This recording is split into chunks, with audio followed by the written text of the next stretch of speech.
So yun what's up, magandang araw mga ka-repairman, no? So panibagong project na naman tayo, labas sa ating arawan, labas sa ating trabaho na regular income baga. So nandito na naman tayo mga ka-repairman, nag-layout tayo ng wiring.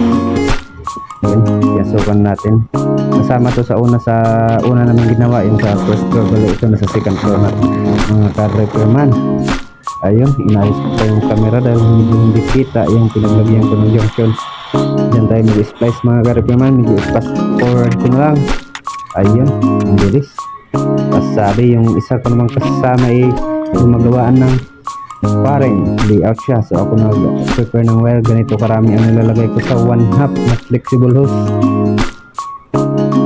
Bali 6 na branches ng ilaw at isang outlet, kasya yan sa 1/2 mga ka-repairman.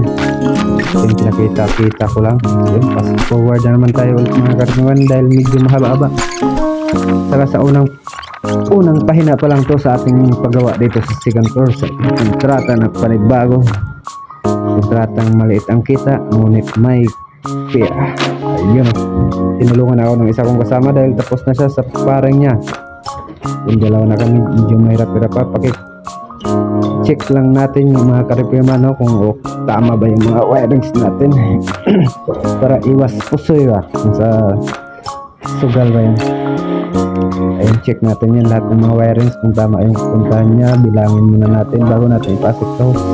Kailangan nakaplano na sa utak ang lahat bago natin lagay pag-cut ng mga materials dahil sayang ang materials pag ito hindi pagkinagba. Kaya yun, oh, medyo naka fast forward na yan mga ka-repairman dahil matagal-tagal kasi mahaba-haba. Panoorin nyo natin hanggang dulo.